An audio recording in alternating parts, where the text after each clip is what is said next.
the energy had shifted. Though Teresa warned, spirits can linger. Lucas kept teaching, kept coaching chess, but he never opened the cellar door again. He hung a cross above it just in case. Lebanon went back to normal, the Bologna Festival planning for 2025, Mrs. Rivera still waving from her porch. But Lucas knows Elizabeth was there, her whispers in his dreams, and he'll never unhear them. Abandoned Asylum's terrifying secret uncovered. Abandoned Asylum hid a terrifying secret. That's what Ryan Mitchell discovered in the spring of 2025 in a forgotten corner of West Virginia called Point Pleasant, a town of about 40 people nestled along the Ohio River. Point Pleasant is best known for the Mothman legend, a winged creature tied to a 1967 bridge collapse, but Ryan's story has nothing to do with that. It's about the old Blackwell Asylum, a sprawling, decaying complex on the outskirts of town, shuttered since 1983. Ryan, a 27-year-old mechanic who fixed trucks at a local garage, wasn't looking for trouble. He was just curious, the kind of guy who'd watch Urbex videos on YouTube and dream of exploring. But on March 22, 2025, his curiosity led him to a place no one should have gone, and he uncovered something that still keeps him awake at night. Point Pleasant is a quiet town, with a Dollar Tree, a diner called the Coffee Grinder, and a riverfront park where folks fish for catfish. The Blackwell Asylum, though, is a blight on the landscape, a mile from the nearest road, hidden by overgrown pines and rusted no trespassing signs. Built in 1890 as the Blackwell Lunatic Asylum, it housed thousands over the years patients, with mental illnesses, criminals, and anyone society deemed unfit. By the 1970s, reports of abuse, experimental treatments, and mysterious deaths had piled up, and the state closed it after a 1982 expose in the Charleston Gazette. Ryan knew the stories, whispered at the garage or over beers at Tudor's Biscuit World. Kids said the asylum was haunted, that screams echoed at night. Ryan didn't buy it. He figured the real horror was history, not ghosts, but he wanted to see it for himself. On March 22, Ryan and his buddy, Caleb Turner, a 25-year-old welder, planned a trip to Blackwell. They'd been talking about it for weeks, hyped by YouTube channels like Exploring with Josh. Ryan packed a backpack with a flashlight, a GoPro Hero 10 he'd bought used for $200, a water bottle, and a pocket knife. Caleb brought a crowbar, just in case, and his iPhone for photos. They drove Ryan's 2018 Ford F-150 to a dirt road near the asylum, parking at 3:00 p.m. under a gray sky. The air was chilly, about 45 degrees, with a breeze rustling the pines. They hopped a sagging chain-link fence, the GoPro strapped to Ryan's chest, recording. The asylum loomed ahead, a red brick monolith with broken windows, ivy choking the walls, and a collapsed chimney. It looked like a place time forgot, and Ryan felt a thrill, not fear. That was his first mistake. They entered through a side door, the lock long broken, and stepped into a hallway littered with debris-spilling paint, shattered tiles, and rusted gurneys.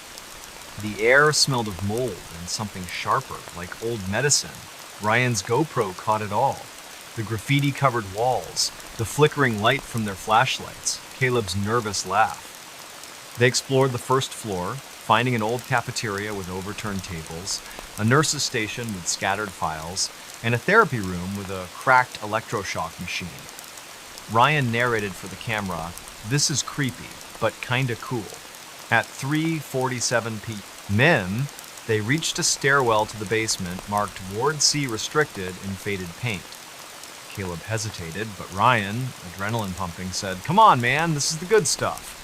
They descended, the stairs creaking, the air growing colder, heavier. The basement was different. The walls were concrete, stained with water, and the corridors narrower, like a maze.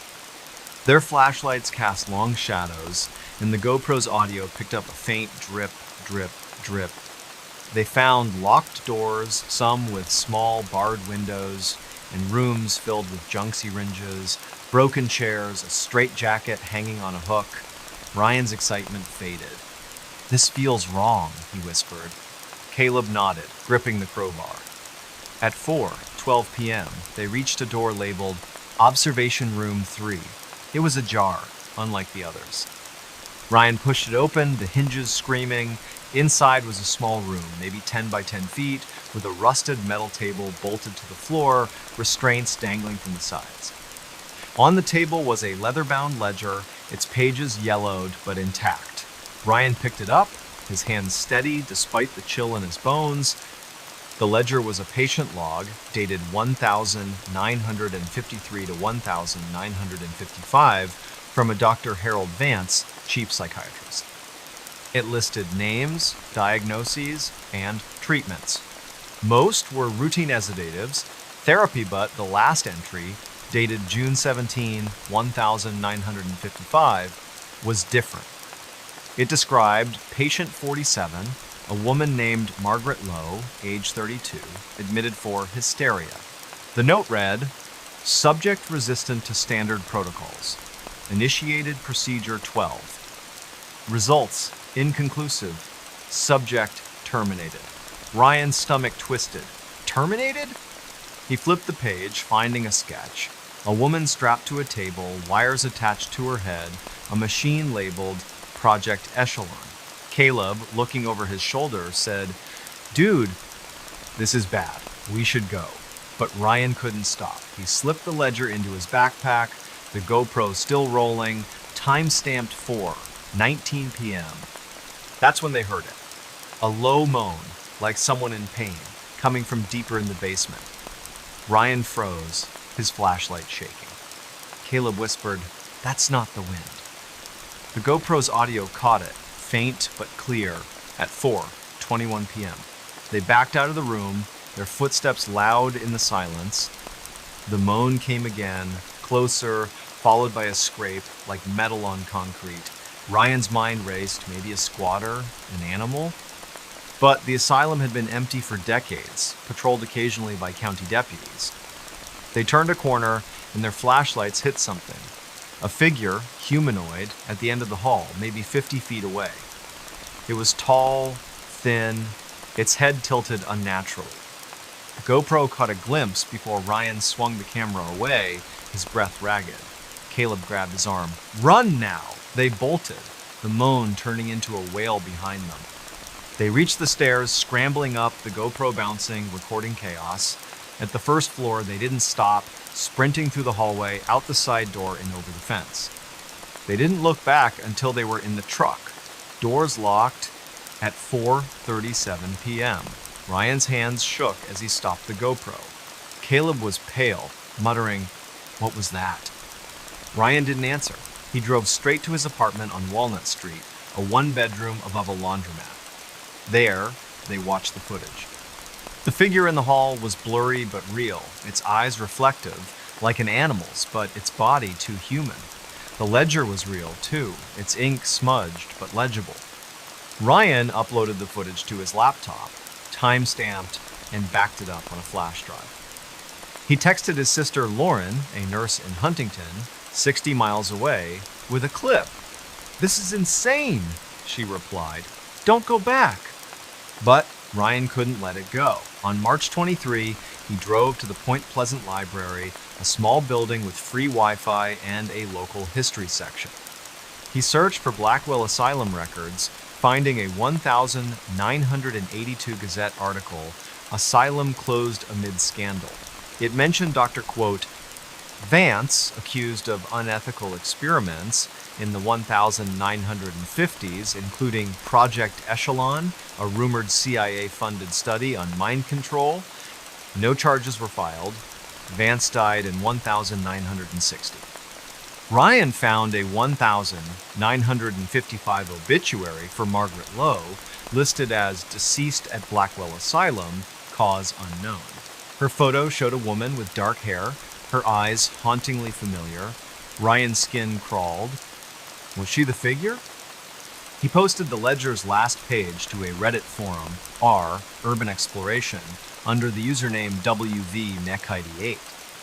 The post hit 0 upvotes in 18 hours, with users speculating about ghosts, government cover-ups, or worse. On March 24, Ryan and Caleb agreed to return, but not alone. They contacted Appalachian Paranormal, a group based in Charleston.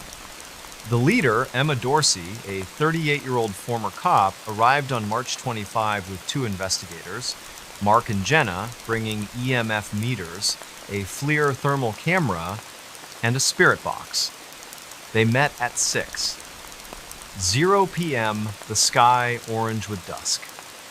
Emma reviewed Ryan's footage, her face grim. "Something's active here," she said. They entered the asylum, the air colder now, 38 degrees. In the basement, Emma's EMF meter spiked to 5.3 milligauss near observation room 3, far above the normal 0.1. At 7:14 p.m., the spirit box crackled, spitting out, "Margaret, help!" Ryan's knees weakened. The FLIR showed a cold spot, 12 degrees below the room, shaped like a person by the table.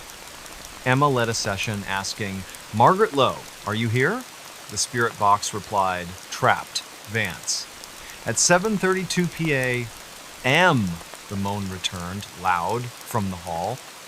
Jenna's flashlight caught Movementa shadow, tall, darting past a doorway. The GoPro, now on Mark's chest, recorded it, time-stamped 7:33 p.m.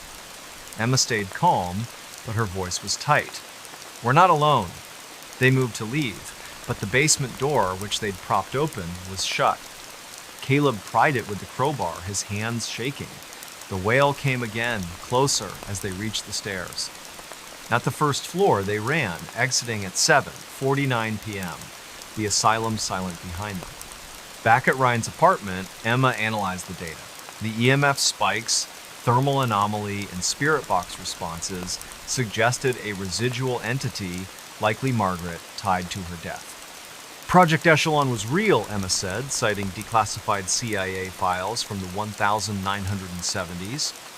They tested on patients like her. She didn't just die. She was broken. Emma advised Ryan to stay away and offered to contact a medium. Ryan nodded, but he felt guilty. Margaret's story wasn't just a ghost tale. It was a crime, buried by time. On March 26, he drove to the Mason County Courthouse, 10 miles away, and filed a public records request for Blackwell's patient files. A clerk promised to search, but warned most records were destroyed in a 1,984 fire. That night, Ryan slept at Caleb's place, a trailer on Route 2. At 2:17 a.m., he woke, heart pounding, hearing a whisper, "Find me." No recorder caught it, but Ryan knew it was her. He posted a final Reddit update on March 27 with the GoPro clips, spirit box audio, and a scan of the ledger. It hit 15 upvotes, with users urging him to contact the press. On March 28, Emma returned with a medium, Clara Hayes, a 55-year-old with a soft southern drawl. At the asylum, Clara sensed Margaret in the basement, angry, but not evil. She performed a cleansing, burning sage, praying, and placing a quartz crystal on the table. "Margaret, you're free," Clara said. At 8:00 p.m., the air shifted lighter. The FLIR showed no cold spots. Ryan's GoPro caught nothing unusual. Ryan hasn't returned to Blackwell. He still works at the garage, still grabs coffee at the coffee grinder, but he keeps the ledger locked in a safe. The courthouse found no records, but a local reporter, tipped off by Reddit, is digging into Project Echelon. Point Pleasant talks about Ryan's footage now, a new legend to rival Mothman. Sometimes Ryan dreams of the asylum, the table, the moan. He wonders if Margaret found peace or if something else lingers waiting. I explored a haunted tunnel. I explored a tunnel, found horror. That's what happened to Ethan Caldwell in the winter of 2025 in a rural stretch of Tennessee called Copperhill, a town of barely 300 souls tucked in the Blue Ridge Mountains near the Georgia border. Copperhill's a place where the past clings tight, with old copper mines scarring the hills and stories of ghosts whispered at the local gas station. Ethan, a 24-year-old part-time bartender at the Copper Kettle, wasn't chasing ghosts. He was bored, stuck in a dead-end job, scrolling YouTube for adventure. But on February 8, 2025, he stumbled into the kind of story that changes you deep in an abandoned mine tunnel called Old Number 7.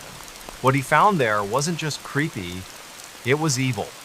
Copper Hill's small, the kind of town where you know every face at the post office, and the biggest event is the annual Polk County Fair. The mines, though, are its shadow. They boomed in the 1800s, pulling copper from the earth, but by the 1980s they'd shut down, leaving tunnels like Number 7 to rot. Number 7 was infamous, a mile-long shaft off Ducktown Road, sealed with a rusted grate but accessible if you knew where to pry.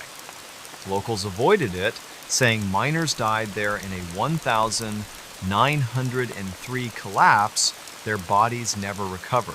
Ethan heard the tales at the bar, from old-timers nursing Coors Light, but he shrugged them off. Ghosts were for kids, he thought.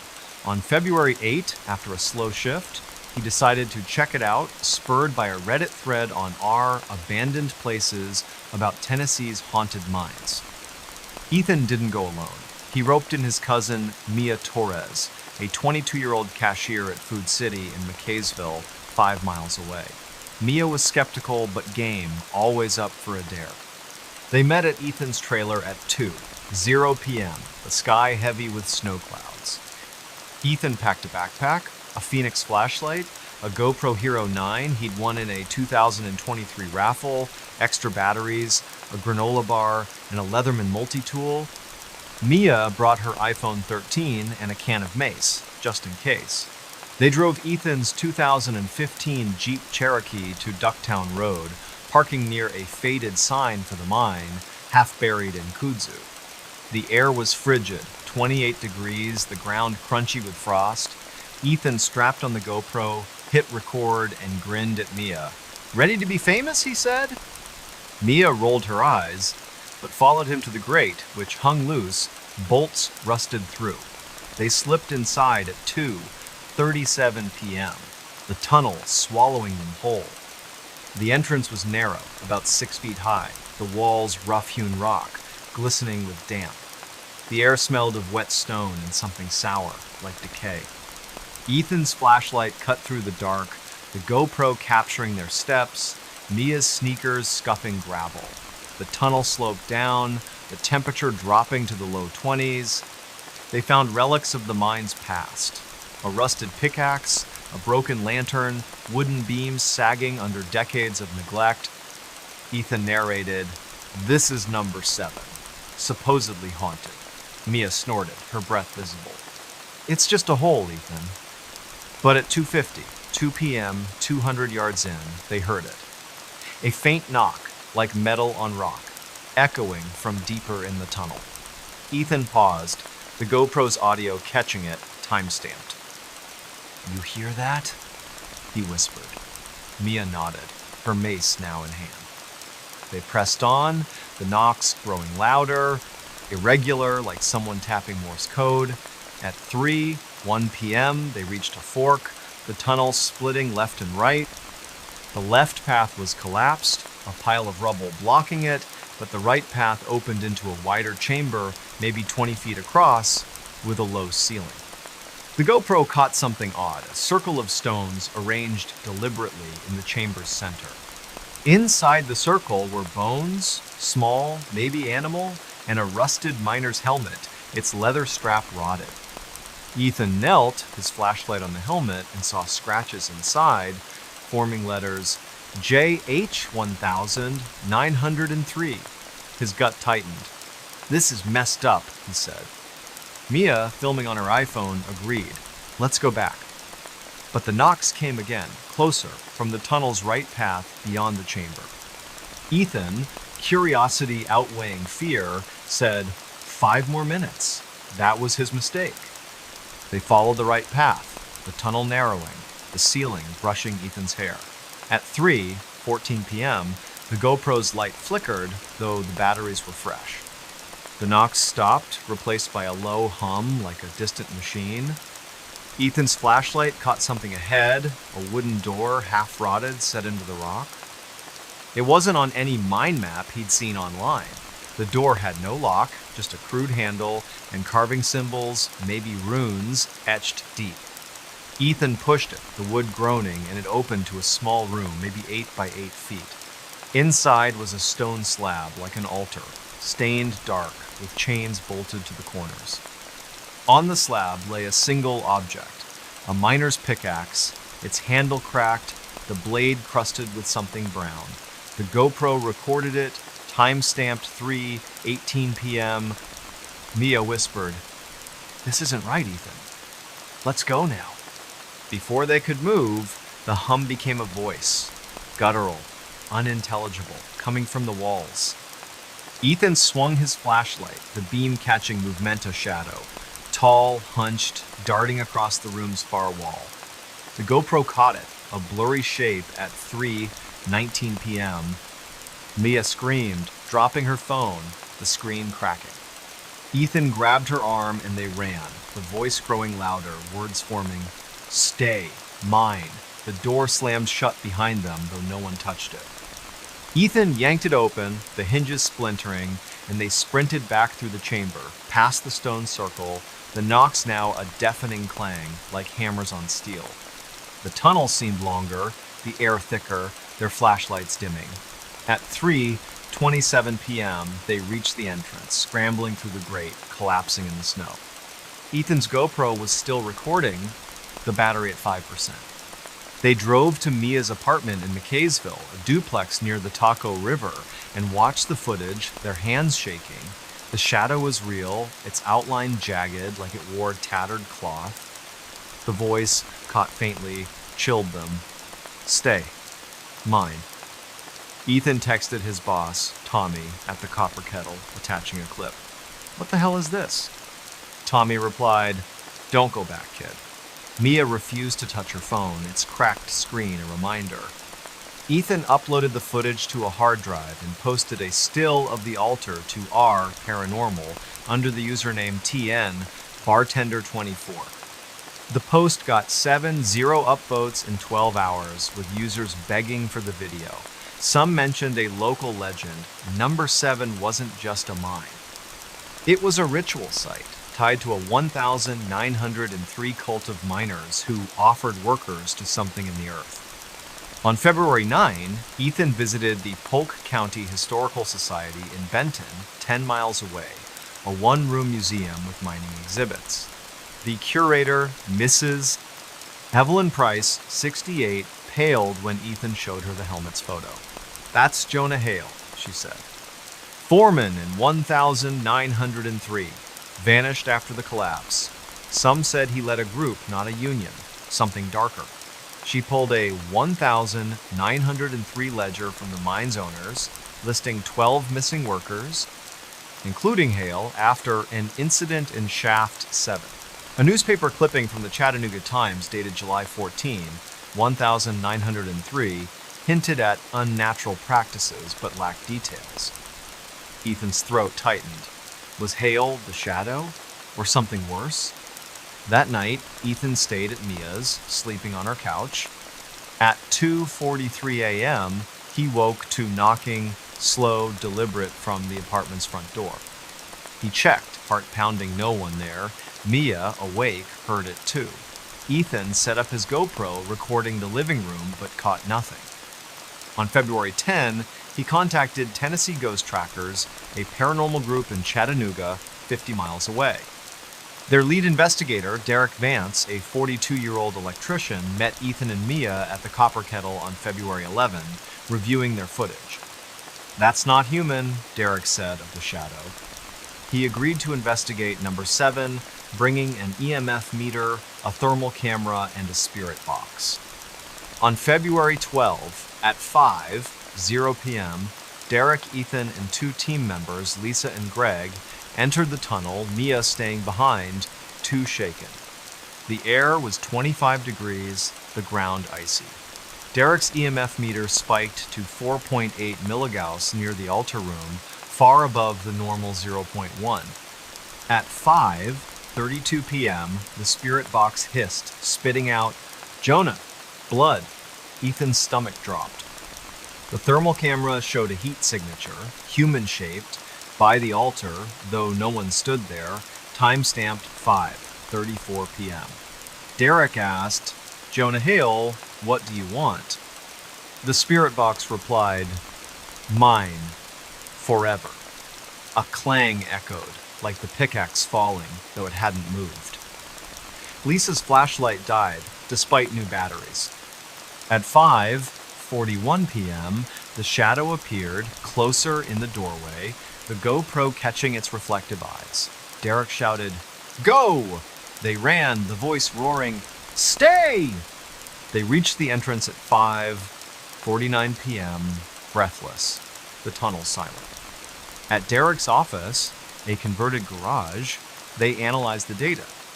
The EMF spikes, thermal anomaly, and spirit box responses pointed to a malevolent entity, possibly Hale, bound to the tunnel by whatever happened in 1903. "This isn't a ghost," Derek said. "It's something darker, tied to that altar." He cited a 1970s book, Tennessee's Hidden Histories, mentioning number 7 as a sacrificial site for a cult worshiping a mountain spirit. Derek urged Ethan to stay away and offered to bring a medium. Ethan agreed, guilt gnawing at him. He'd disturbed something, and it followed him.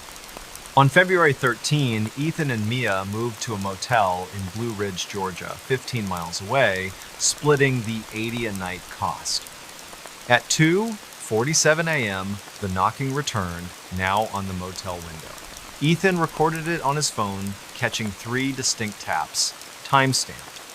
He posted a final Reddit update on February 14 with the GoPro clips, spirit box audio, and the helmet photo, hitting 10-0 upvotes.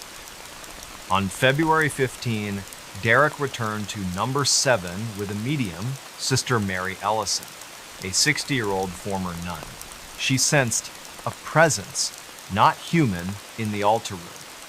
At 6:00 p.m., she performed a cleansing, sprinkling holy water, reciting psalms, and placing a silver cross on the slab.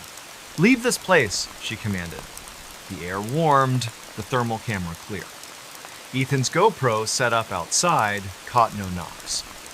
Ethan and Mia went back to Copperhill, but Ethan quit the bar, taking a job at a hardware store in Blue Ridge. He keeps the GoPro footage locked in a safe, the helmet photo deleted from his phone. Copperhill's quiet again, the fair planning for summer, but number 7's grate is now welded shut, a county order after Ethan's Reddit post. Sometimes Ethan hears a tap at night, faint, like a distant pickaxe. He prays it's just the wind, but he knows better. "Demon lurked in my basement." Demon lurked in my basement shadows. That's the nightmare Olivia Grant faced in the early spring of 2025 in a quiet suburb of Grand Rapids, Michigan, called Kentwood, home to about 54 people. Kentwood's the kind of place where kids bike to Dairy Queen, neighbors mow each other's lawns, and the biggest drama is a delayed road repair on 44th Street. Olivia, a 32-year-old single mom and paralegal at a downtown law firm, lived in a 1,970s split level on Meadow Lane Drive, bought in 2022 for $245,000. It was her and her 8-year-old son Noah in a house with shag carpet, a wood-paneled den, and a basement she rarely used. But in March 2025, something in that basement turned her life upside down, something she swears wasn't human. Grand Rapids is a mid-sized city, but Kentwood feels smaller, with strip malls, a Meijer superstore, and a community center hosting Friday fish fries. Olivia loved the normalcy, dropping Noah at school, grabbing coffee at Big B, and waving to her neighbor, Mr. Doug Larson, a retired electrician who'd tinker in his garage. Her house was cozy, if dated, with a backyard swing set and a basement full of junk Christmas decorations, Noah's old tricycle, and a washer-dryer that rattled like a freight train. She'd avoided the basement since moving in, creeped out by its low ceiling and flickering fluorescent light. Noah wasn't allowed down there, a rule he followed without complaint. But on March 3, 2025, everything changed.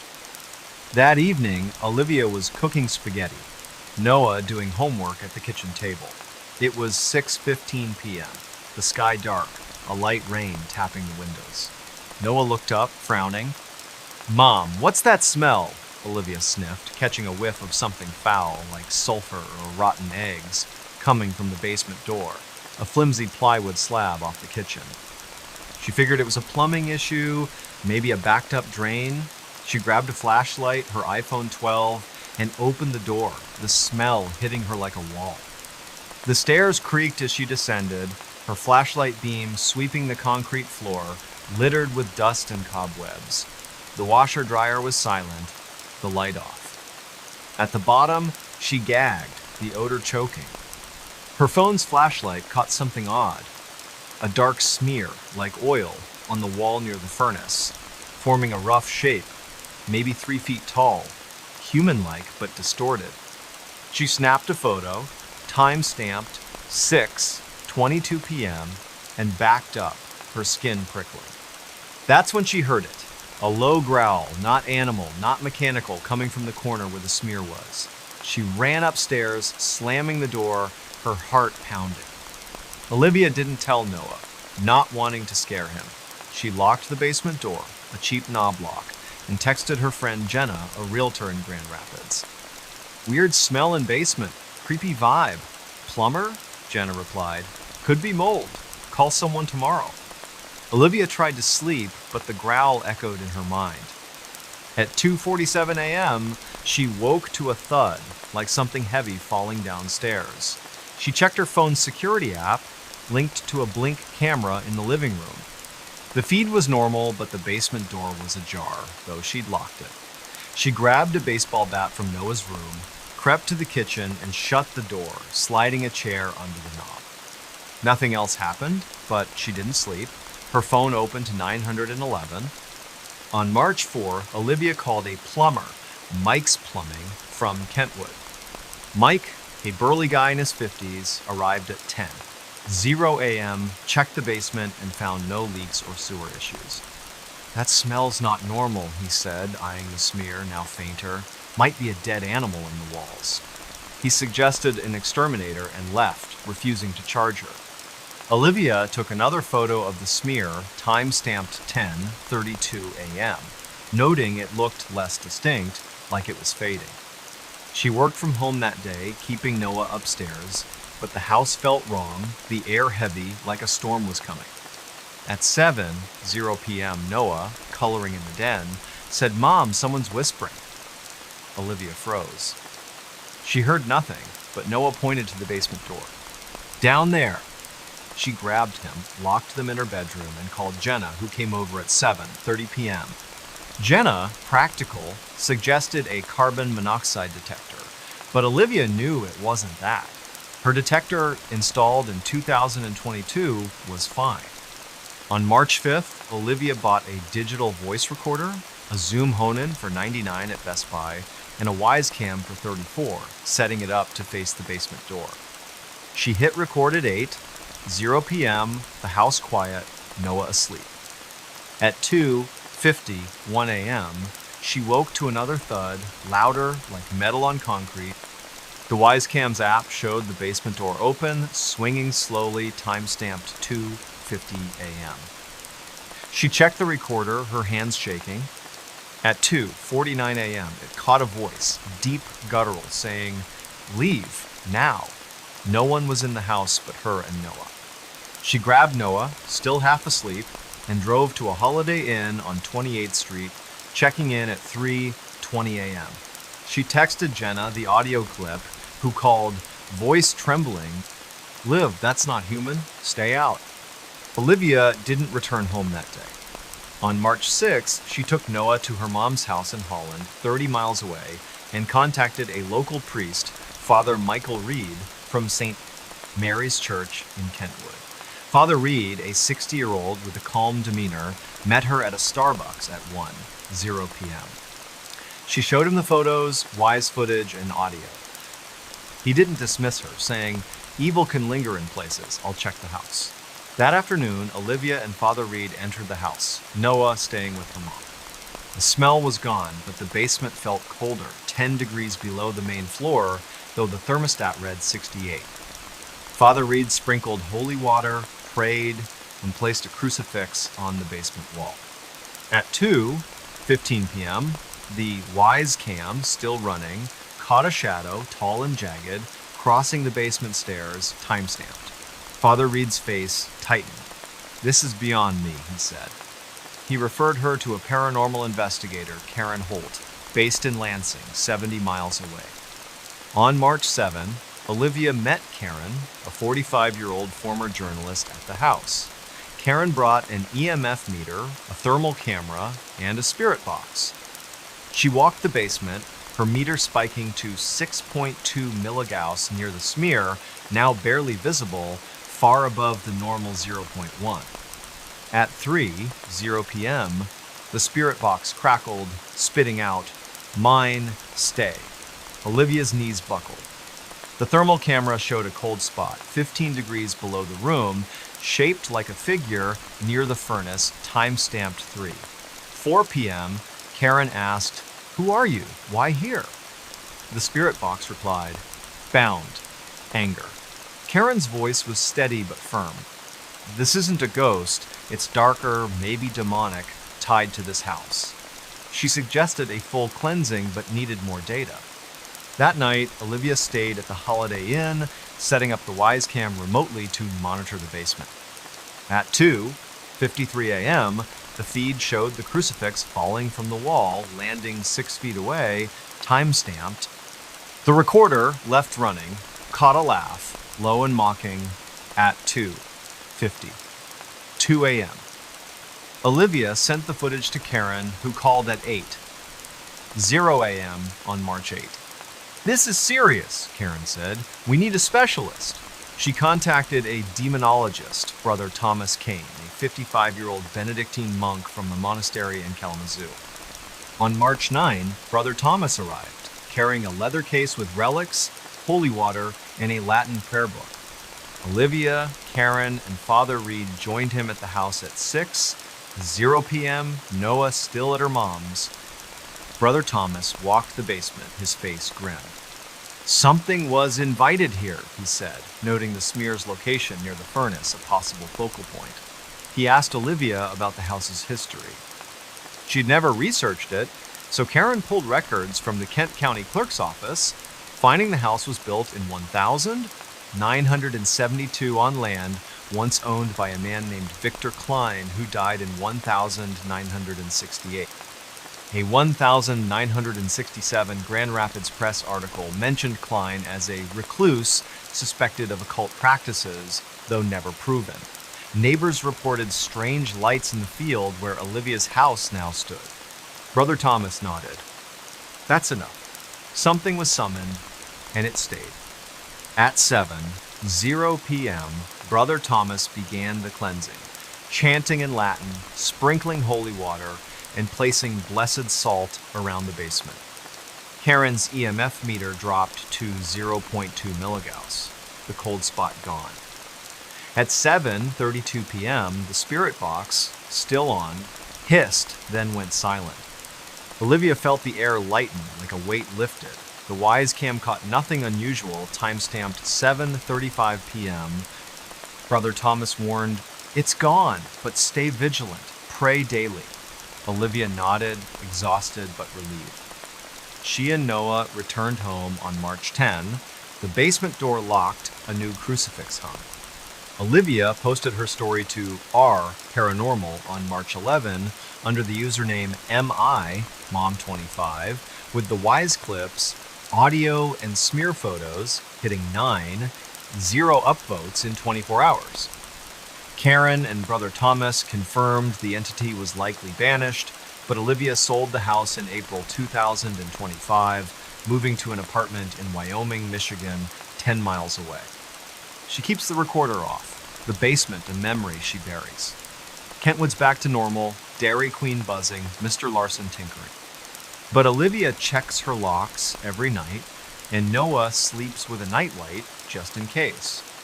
Lost hiker found something evil. Lost hiker stumbled into pure evil. That's the chilling ordeal Mason Reed faced in the late fall of 2024. Deep in the wilderness of Montana's Bitterroot National Forest, a rugged expanse of 1.6 million acres near the Idaho border.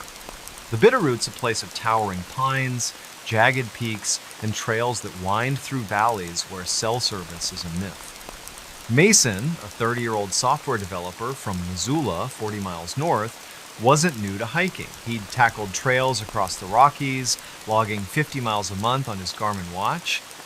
But on November 9, 2024, a solo trek on the Blodgett Canyon Trail led him to something no map could have prepared him for, something that turned a day hike into a fight for survival.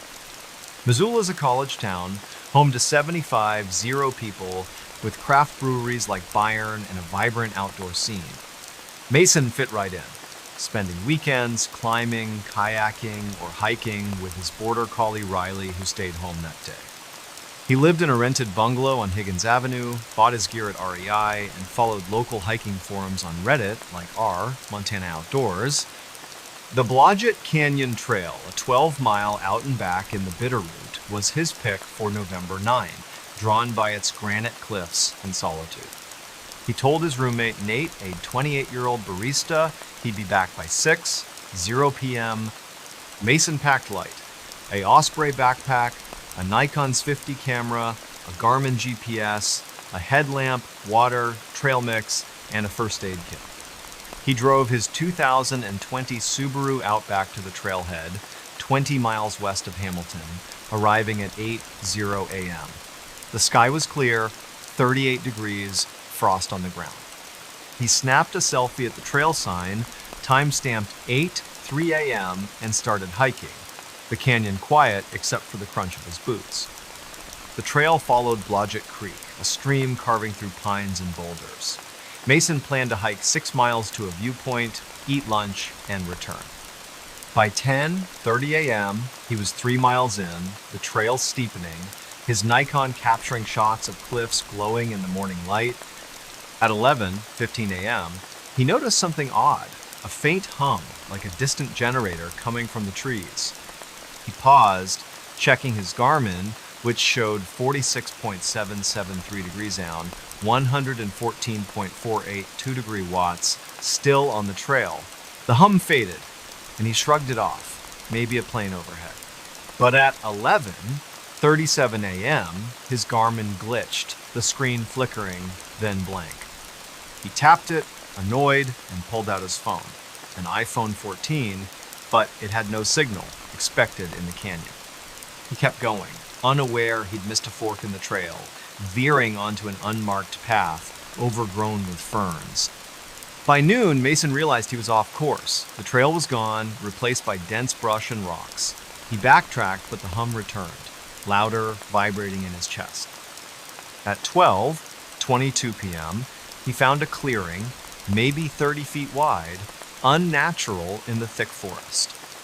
In the center stood a stone structure, crude, like a cairn, 4 feet tall, surrounded by smaller rocks in a spiral pattern.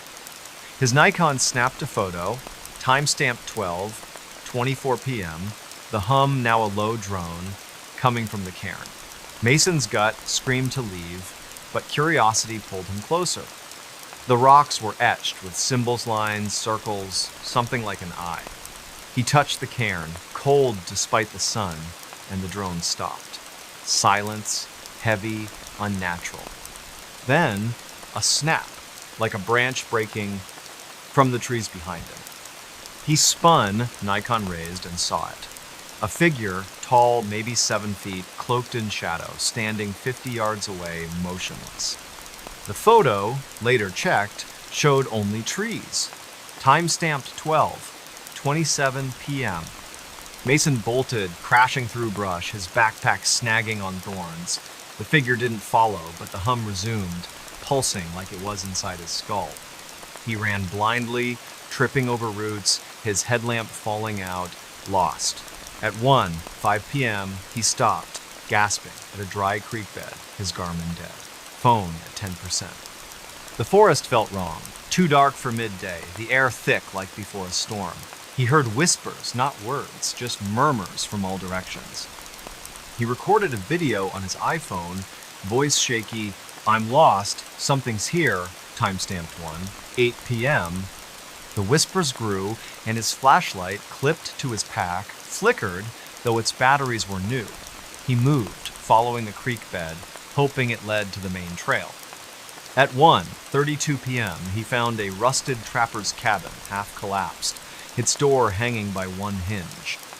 Inside, he saw scratches on the walls, deep like claws, in a journal, pages brittle, dated 1923. The last entry read, "It watches. Don't look."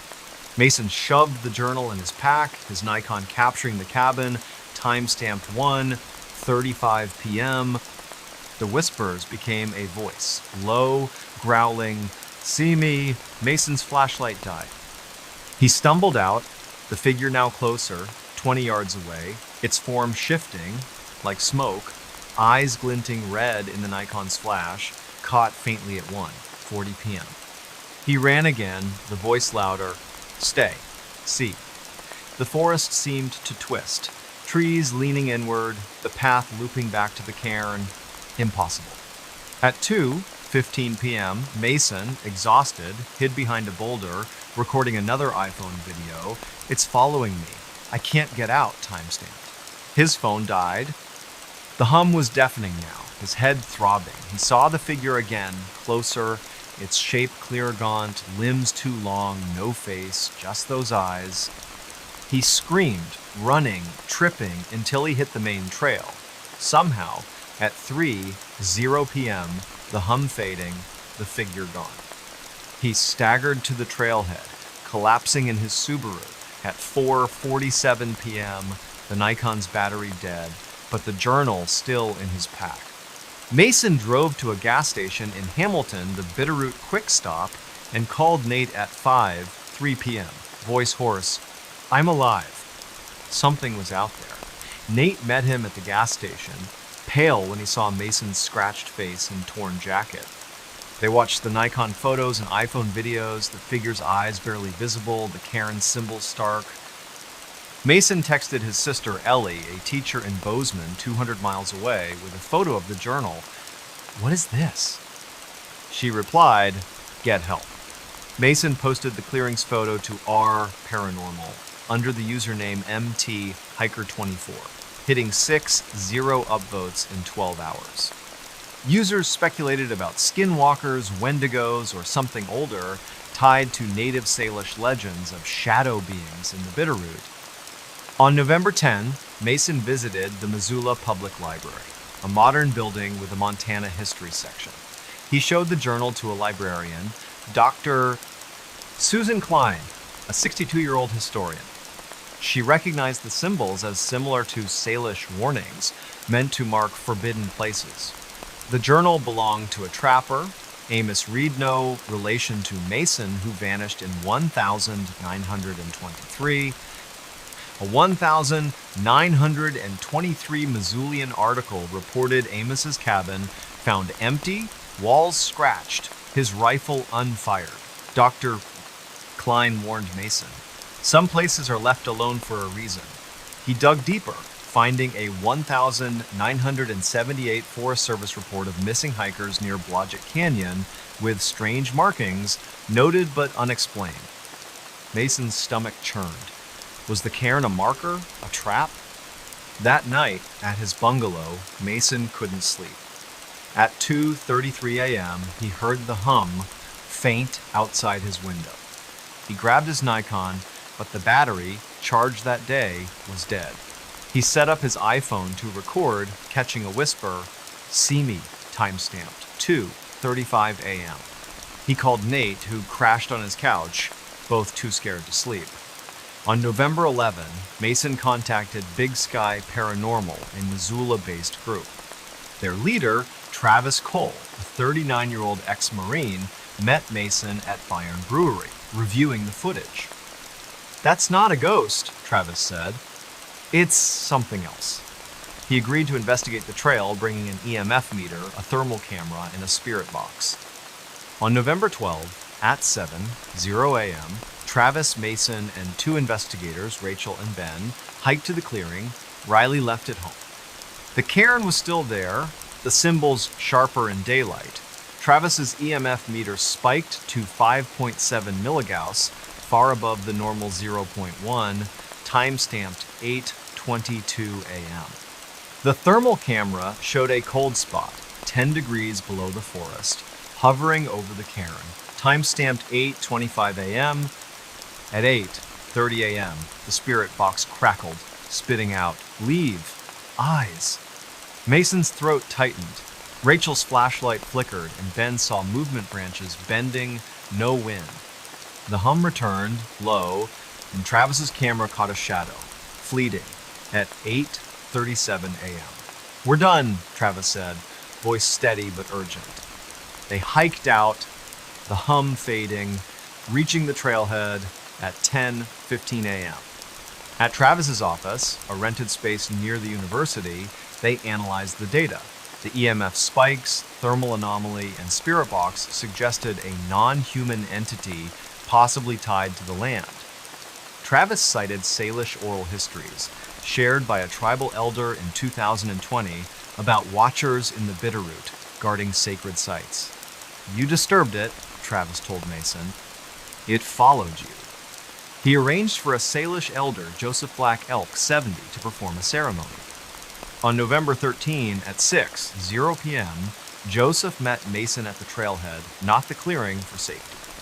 He burned cedar, sang a prayer, and scattered tobacco, asking the entity to return to the earth. The air felt lighter, the Nikon, now working, catching no anomalies, time-stamped 6:45 p.m. Mason posted a final Reddit update on November 14, with the iPhone audio, Nikon photos, and thermal data hitting 12-0 upvotes. He hasn't hiked since, sticking to Missoula's breweries and gym. He keeps the journal in a locked drawer, the cairn's photo deleted. Bitterroot's trails are busy again, hikers unaware of the clearing. Mason checks his windows at night, hearing the hum sometimes, faint, like a memory. He hopes Joseph's ceremony worked, but those red eyes still haunt him. Ouija board summoned pure terror. Ouija board unleashed a living nightmare. That's the horrifying reality Chloe Martinez faced in the winter of 2024 in a small college town called Bellingham, Washington, about 90 miles north of Seattle. Bellingham's a quirky place, home to Western Washington University with 16 zero students, craft coffee shops like Makeworth, and a waterfront that smells of salt and pine. Chloe, a 21-year-old junior majoring in environmental science, lived in an off-campus rental on Indian Street, a creaky craftsman house shared with 3 roommates. She wasn't into the occult, more likely to be found at a climate rally than a seance. But on December 14, 2024, a seemingly harmless game with a Ouija board, bought on a whim, opened a door to something she can't explain, something that still haunts her. Bellingham's got a laid-back vibe, with farmers markets, microbreweries like Aslan, and trails in Whatcom Falls Park where students jog. Chloe's house, rented for $2.00 a month, was typical for the area built in 1925, with a sloped porch, stained glass windows, and a basement they used for storage. Her roommates were Mia, a 22-year-old art major, Liam, a 21-year-old computer science student, and Ava, a 20-year-old psychology major. They were tight, hosting game nights, splitting Costco runs, and joking about the house's quirks, like doors that wouldn't stay shut. Chloe, practical and skeptical, rolled her eyes at Mia's tarot cards and Liam's ghost hunting apps. But when Ava brought home a Ouija board from a thrift store, the Rusty Anchor, for $5, Chloe agreed to try it, mostly for laughs. It was a cold Saturday night, 34 degrees, rain drumming the roof, and they were bored, finals done, campus quiet.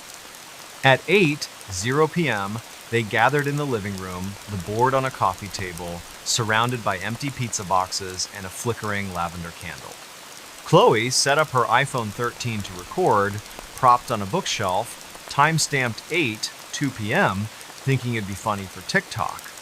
Mia lit incense, sandalwood, and dimmed the lights. The board was old, wood-worn, letters faded, the planchette a chipped triangle. They placed their fingers on it, giggling, and Ava asked, "Is anyone here?" The planchette twitched, sliding to yes. Chloe assumed Mia was pushing it, but Mia's eyes were wide. Liam asked, "What's your name?" The planchette spelled E-L-I-S-E. Chloe laughed. "Nice try, guys." But the air felt heavier, the candle flickering, though no windows were open. At 7 p.m., the iPhone video caught a shadow, brief, crossing the wall behind them, unnoticed at the time. Ava, spooked, asked, "Elise, are you friendly?" The planchette jerked to no. Chloe's stomach tightened, but she pressed on. "What do you want?" The board spelled stay, then you, fast, the planchette shaking. Liam pulled his hands back. "I'm out." Mia snapped, "Don't break the circle." The candle went out, smoke curling at 11 p.m., the iPhone still recording. A knock came from the basement door, 3 slow thuds echoing in the quiet house. Chloe froze, her pulse racing. They hadn't touched the basement all night. Its lock rusted, key lost. She grabbed her phone, stopped the video, and flicked on the lights. The planchette was upside down, though no one had moved it. They shoved the board under the couch, agreeing to never touch it again. But that was just the start. That night, Chloe couldn't sleep. At 2:13 a.m., she woke to whispers, not words, just murmurs, from her closet. She checked, finding only clothes, but her iPhone, charging on her nightstand, had recorded audio, time-stamped 2:12 a.m., capturing a voice, faint, saying, "See you." She texted the group chat. "Anyone awake? This is creepy." Mia replied, "Heard something too." Footsteps. They met in the kitchen, bleary-eyed, and played the audio, their faces pale. Liam suggested burning the board, but Ava, who'd read horror forums, said that could make it worse. At 3:00 a.m., they heard another knock, louder, from the basement. Chloe grabbed a flashlight and a kitchen knife, Liam behind her with a baseball bat. The basement door was ajar, the lock dangling, broken. They didn't go down, slamming it shut, piling chairs against it. On December 15, Chloe skipped her morning class, too shaken. She drove to the Rusty Anchor, a cluttered shop near the bay, and asked the clerk, a 60-year-old named Barb, about the board. Barb frowned. That came from an estate sale. Old lady on Maple Street died last month. She gave Chloe the address, 1427 Maple, and a name, Elise Thornton, 87, no family. Chloe visited the Bellingham Public Library, a brick building with free Wi-Fi, and searched obituaries. A November 2024 Bellingham Herald notice confirmed Elise's death. Passed peacefully at home, no cause listed. A 1985 article mentioned Elise as a recluse, rumored to dabble in spiritualism after her husband's death in a 1979 mill accident. Chloe's skin crawled. Was Elise tied to the board? That afternoon, Chloe bought a digital voice recorder, a Tascam DR5X for $89 at Guitar Center, and set it up in the living room. At 7:00 p.m., the roommates gathered, the board still under the couch, untouched. The recorder caught knocks, soft, at 7:14 p.m. from the basement, though no one was down there. Mia, trembling, suggested a medium, but Liam wanted to call campus security. Chloe, desperate, posted the iPhone video to R Paranormal under the username WAStudent21, hitting 50 upvotes in 10 hours. A user, PNW Ghost, suggested a local paranormal group, Cascadia Spirits. Chloe emailed them, attaching the audio, and got a reply from their leader, Ethan Wells, a 35-year-old former paramedic. On December 16, Ethan arrived at 6:00 p.m. with an EMF meter, a thermal camera, and a spirit box. The house felt colder, 60 degrees despite the heater. Ethan's meter spiked to 4.9 milligauss near the basement door, far above the normal 0.1, timestamp 7 p.m. He set up the spirit box, asking, "Elise, are you here?" It hissed, then said, "Not Elise, other." Chloe's heart sank. The thermal camera showed a cold spot 12 degrees below the room, near the couch, timestamp 6:12 p.m. At 6:15 p.m., the recorder caught a laugh, sharp, mocking, not human. Ethan's face tightened. "This isn't a ghost," he said. "It's something you invited through the board." He urged them to leave for the night and arranged for a spiritualist, Nora Black, to assist. The roommates crashed at Mia's boyfriend's apartment, a studio near campus. At 2:19 a.m., Chloe's recorder, left running, caught a voice, clear, saying, "Come back, timestamp." She sent it to Ethan, who called, "Stay away until we fix this." On December 17, Chloe researched the house, visiting the Whatcom County Assessor's Office. Records showed 1,427 Maple, Elise's old address, was their rental before redistricting changed street names in the 1990s. A 1,979 police report noted disturbances at the house, with Elise claiming voices after her husband's death. Chloe's blood ran cold. The board had been in the house all along.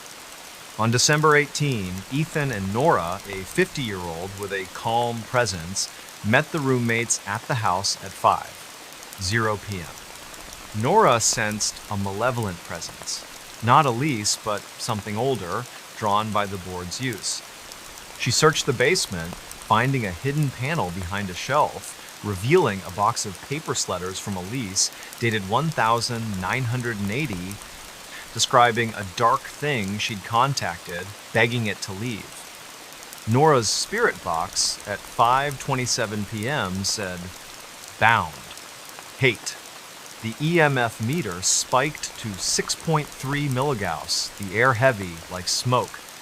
Nora began a cleansing, burning sage, chanting, and placing salt around the board, which she sealed in a steel box with a cross.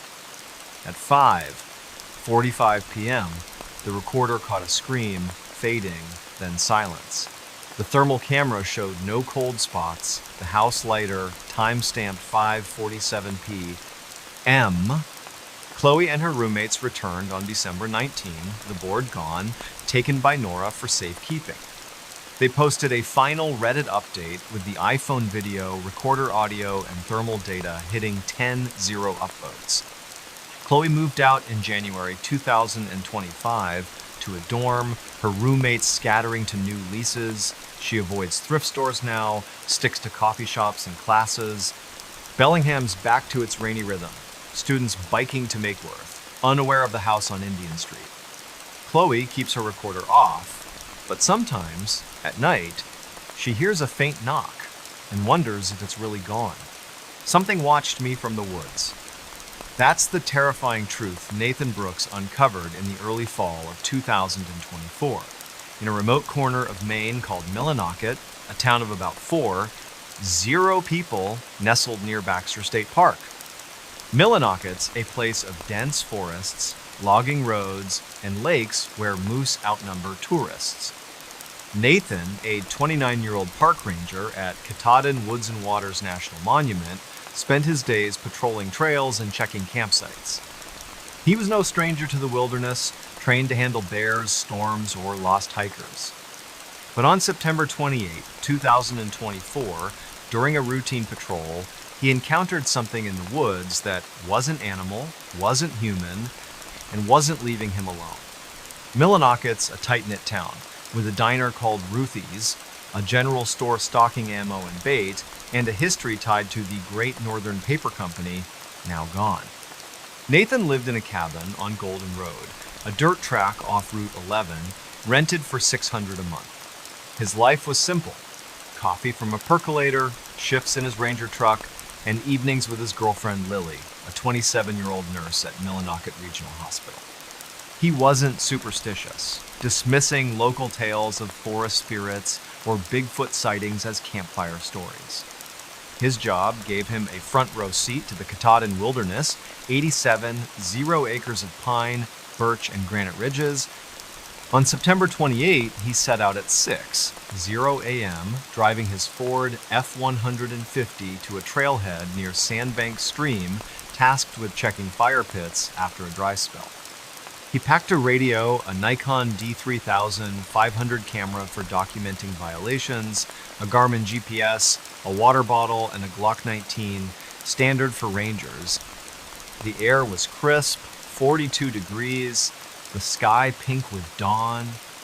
He snapped a photo of the trailhead sign, time-stamped 6:07 a.m., and started his patrol, unaware he'd soon wish he'd stayed home. The Sandbank Trail was a 5-mile loop, popular with day hikers, but quiet that morning.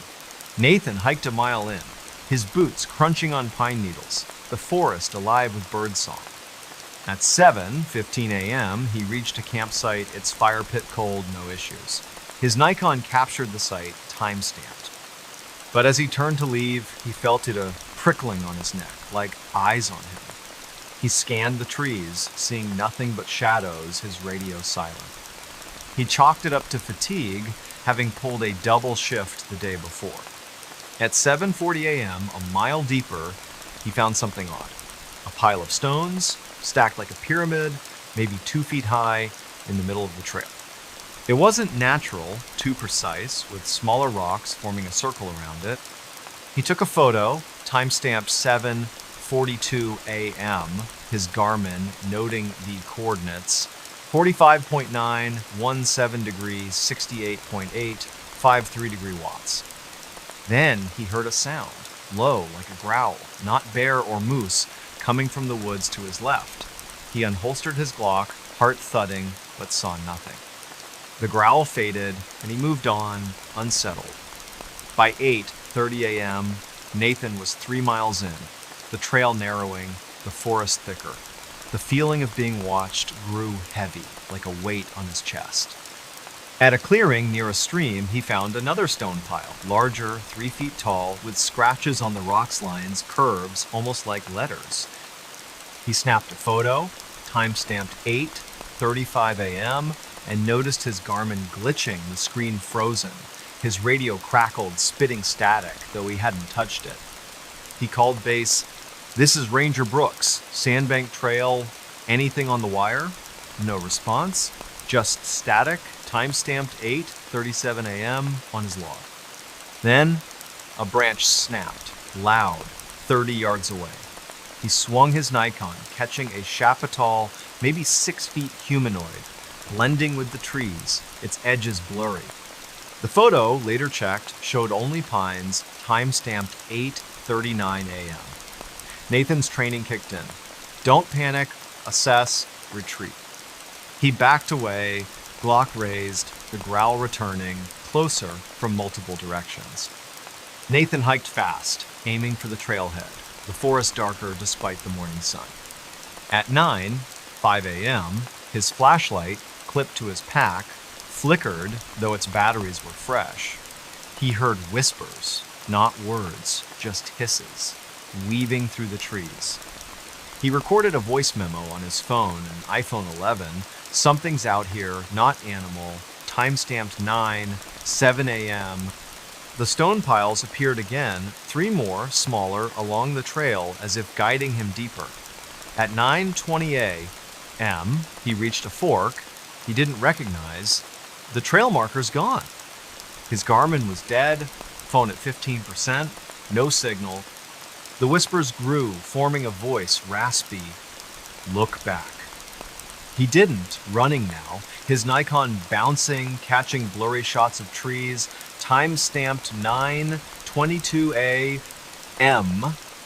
The shape appeared again, closer, 20 yards behind, its eyes reflective, like coins in the gloom. He fired his Glock, 2 shots into the ground, hoping to scare it. The growl stopped, but the eyes stayed unmoving. At 10:00 a.m., Nathan stumbled into a clearing, not on his map, with a rotting lean-to, its wood blackened as if burned. Inside, he found a rusted knife, its handle carved with symbols matching the stone piles. He took a photo, time-stamped 10:03 a.m., and grabbed the knife, his hands shaking. The voice returned louder. "See me now." He bolted, the forest closing in, branches scraping his face. His phone recorded another memo. "It's following, I'm lost," time-stamped 10:07 a.m. At 10:30 a.m., he saw the shape again, clearer, its body gaunt, limbs too long, moving jerkily like a puppet. He fired 3 more shots, straight at it, but it vanished, the Nikon catching nothing, time-stamped 10:32 a.m. Exhausted, he kept moving, the trail reappearing, impossibly at 11:15 a.m. He reached his truck at 11:45 a.m., locking the doors, his Nikon out of battery, the knife still in his pack. Nathan drove to Ruthie's diner, hands trembling, and called Lily at 12:05 p.m. "I saw something. Meet me." She arrived, seeing his scratched face and torn uniform. They reviewed the Nikon photos, the stone pile stark, the lean-to eerie, but no shape. The iPhone memos were clear, his voice panicked, the whispers faint but audible. Nathan texted his supervisor, Ranger Ellen Cole, with a photo of the knife, time-stamped 12:15 p.m. "Check sandbank. Something's wrong," he wrote. Ellen replied, "Stay put. We'll patrol." Nathan posted the stone pile photo to R Cryptids under the username ME Ranger29, hitting 7-0 upvotes in 14 hours. Users mentioned Penobscot legends of forest watchers, entities tied to sacred lands, angered by intruders. On September 29, Nathan visited the Millinocket Historical Society, a small museum on Central Street. The curator, Mr. Harold Pike, 72, examined the knife, recognizing the symbols as Penobscot used to mark boundaries. He pulled a 1,931 journal from a logger, Samuel Frost, describing a thing in the woods near Sandbank Stream with eyes like fire. A 1,975 Bangor Daily News article reported missing hikers in the area, with odd rock formations noted by rangers. Nathan's gut twisted. Was this thing ancient, guarding the forest? He gave the knife to Harold, wanting it gone. That night, at his cabin, he heard scratches outside, slow, deliberate, at 2:27 a.m. He set up his iPhone to record, catching a growl, low, time-stamped 2:29 a.m. He called Lily, who stayed over, both sleepless. On September 30, Nathan contacted Maine Paranormal Society, based in Bangor, 60 miles away. Their leader, Diane Morse, a 44-year-old biologist, met him at Ruthie's, reviewing the photos and audio. "This isn't a bear or a hoax," she said. She agreed to investigate, bringing an EMF meter, a thermal camera, and a spirit box.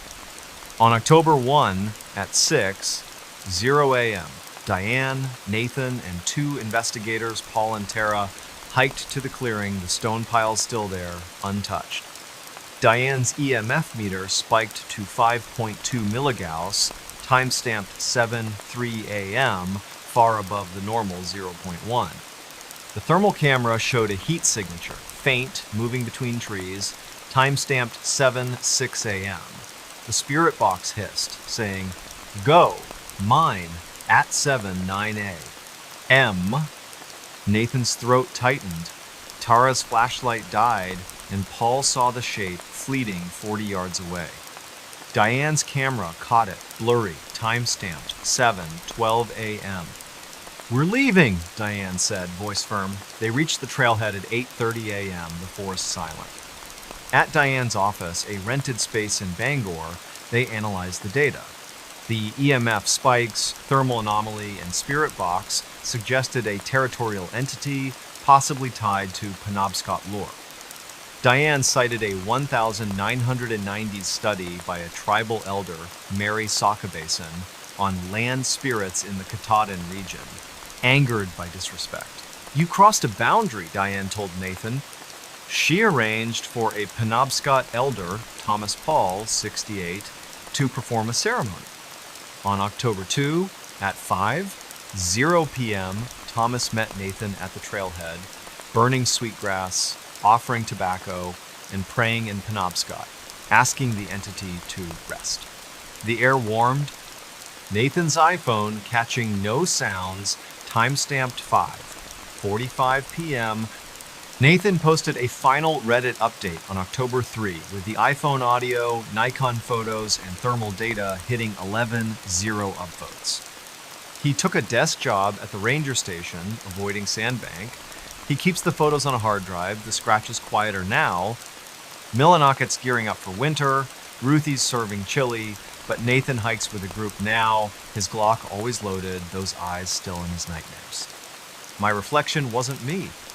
That's the bone-chilling reality Hannah Sullivan faced in the spring of 2025 in a small city called Concord, New Hampshire, home to about 44,000 people, just 70 miles north of Boston. Concord's a quaint place with a historic downtown, a state house with a golden dome, and cafes like the Works Bakery, where locals grab bagels. Hannah, a 26-year-old graphic designer working remotely for a Manchester ad agency, lived in a one-bedroom apartment on North Main Street, rented for $1,400 a month. She was practical, not prone to flights of fancy, her life filled with deadlines, yoga classes, and Netflix binges. But on March 10, 2025, something in her bathroom mirror turned her world upside down, showing her a reflection that wasn't personed, it didn't want to leave. Concord's the kind of town where you can still find farmers markets on Capitol Street, a craft brewery called Litherman's, and trails along the Merrimack River. Hannah's apartment, in a renovated 1900s building, had charm-high ceilings, hardwood floors, and a clawfoot tublet. It also had quirks, like a bathroom mirror that always fogged up, no matter how hot the shower. She lived alone, no pets, her social life revolving around her friend group, Emma, a 25-year-old barista, Tyler, a 27-year-old high school teacher, and Rachel, a 26-year-old nurse. They'd meet at True Brew Barista for trivia nights or hike in White Mountain National Forest. Hannah wasn't into ghost stories, rolling her eyes at Tyler's tales of haunted New England inns. But that Monday night, March 10, everything changed. Hannah got home at 7:00 p.m. after a yoga class at a studio on Warren Street. She was tired, her muscles sore, and headed for a shower. The bathroom was small, with white tiles, a pedestal sink, and the mirror, an oval antique framed in tarnished silver, bolted to the wall. She turned on the hot water, steam rising, and undressed. Her iPhone 13 on the sink, playing a podcast about design trends. At 7:15 p.m., she stepped out, wrapped in a towel, and wiped the mirror clear.